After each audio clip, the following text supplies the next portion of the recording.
বাংলাদেশের এক সিদ্ধান্তে ভারতের ঘুম হারাম হয়ে গেছে। বাংলাদেশ সম্প্রতি ঘোষণা দিয়েছে ৩টি ভ্যারিয়েন্টের যুদ্ধ বিমান সামরিক বহরে যুক্ত করবে। আর এতে করেই ভারতের ঘুম হারাম হয়ে গেছে। বাংলাদেশ জে-10সি, জে-F-17 থান্ডার এবং ইউরোফাইটার টাইফুন ৩ ভ্যারিয়েন্টের যুদ্ধ বিমান যখন ক্রয়ের চূড়ান্ত পর্যায়ে রয়েছে, ঠিক তখনই ভারতের পক্ষ থেকে একটা বার্তা যে বাংলাদেশের সাথে আপোস করতে হবে, বাংলাদেশের সাথে বন্ধুত্বপূর্ণ সম্পর্ক তৈরি করতে হবে। সম্প্রতি ভারতের একটি গণমাধ্যম এমনই তথ্য দিয়েছে, সেখানে একটা বিষয় উল্লেখ করা হয় যে বাংলাদেশের সাথে আলোচনার পথ খোলা রয়েছে। ৩ বাহিনীর প্রধানের সাথেও নাকি আলোচনা চলতেছে ভারতের। দেখেন, ভারত এখন রীতিমতো নড়ে চড়ে বসেছে। বাংলাদেশ যখন ৩টি ভ্যারিয়েন্টের যুদ্ধ বিমান সামরিক বহরে যুক্ত করবে, তাও ৩টি আধুনিক ভ্যারিয়েন্টের, কোনোটা পুরনো নয়। ডক্টর মোহাম্মদ ইউনূস দায়িত্ব গ্রহণ করার পর রীতিমতো তিনি সামরিক খাতকে ব্যাপকভাবে পরিবর্তন করতেছেন। ভারতের মিডিয়ায় যখন যুদ্ধ যুদ্ধ নীতি খেলা চলতেছে, ঠিক তখনই ডক্টর মোহাম্মদ ইউনূসের গেম। সত্যি তিনি আন্তর্জাতিক মানের খেলোয়াড়। জে-F-17 থান্ডার এটা ঠেকানোর জন্য ভারত রীতিমতো মরিয়া। হঠাৎ করে জে-F-17 থান্ডার ঠেকানোর জন্য ভারত এত কেন মরিয়া? একটু গবেষণা করে পরে জানতে পারলাম ভারতের জম শত্রু পাকিস্তান, আর পাকিস্তানের তৈরি যুদ্ধ বিমান আসবে বাংলাদেশে, আর নরেন্দ্র মোদীর পাছায় এখনো সেই ধুতি থাকবে।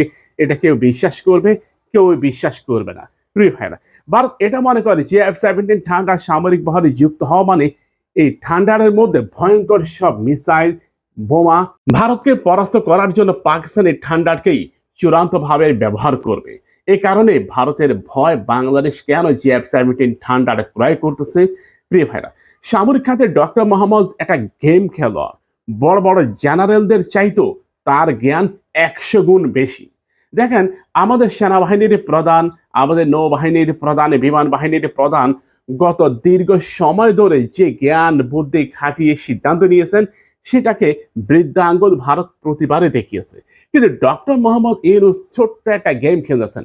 দেখেন, ভারত যখন যুদ্ধর আহ্বান চালাচ্ছে, সামরিক অভিযান পরিচালনা করবে, বাংলাদেশে আক্রমণ করবে, তিনি কিন্তু কোনো প্রতিবাদ করেননি। তিনি জাস্ট যুদ্ধ বিমান ক্রয়ের চুক্তি করলেন, আর খেলাটা এখানেই শেষ। ভারত এখন নতুন করে আরেকটা গেম খেলতেছে, বাংলাদেশের সাথে সম্পর্ক উন্নয়ন করতেছে। তারা এটা মনে করে তাদের মনোনীত গভর্নমেন্টকে ক্ষমতায় আনতেই হবে। আওয়ামী লীগ দীর্ঘদিন তাদের মনোনীত ছিল, পরবর্তীতে তারা অন্য একটা অপশন এখন বেছে নিয়েছে। যেহেতু আওয়ামী লীগের বিকল্প তারাই রয়েছে, ভারত এটা মনে করে যে F-17 থান্ডার যে কোনো মূল্যে ঠেকাতেই হবে। আপনি কি মনে করেন ভারত এটা ঠেকাতে পারবে? তাহলে কমেন্টে জানান। যদি কোনো কারণে অ্যান্টি ভারত কোনো গভর্নমেন্ট ক্ষমতায় আসে, তাহলে ভারতের অবস্থা খুবই খারাপ হবে। ধারণা করা হচ্ছে একটা দায়িত্বশীল রাজনৈতিক দলের রূপরেখা হচ্ছে তারা চায়নার সাথে সামরিক চুক্তি সম্পূর্ণ করবেন। একই সাথে পাকিস্তানের সাথে নিরাপত্তা চুক্তি নিয়েও আলোচনা চলমান রয়েছে। তাই আমি মনে করি আমাদের উচিত এই মুহূর্তে ওই দলকে ক্ষমতায় আনা, কিংবা যে কোনো মূল্যে ডক্টর মোহাম্মদ ইউনূসের যেই সিদ্ধান্ত, নীতিগত সিদ্ধান্ত, এটাকে বাস্তবায়ন করা। প্রিয় ভাইরা, ভারত এমনিতেই এখন কাবু হয়ে গেছে। যদি কোনো কারণে বাংলাদেশ সামরিক ক্ষেত্রে শক্তিশালী হয়ে ওঠে, ভারত আর কখনোই দক্ষিণ এশিয়ার মধ্যে নাক গলাতে পারবে না। আপনি কি মনে করেন বাংলাদেশ এটা কখনো করতে পারবে?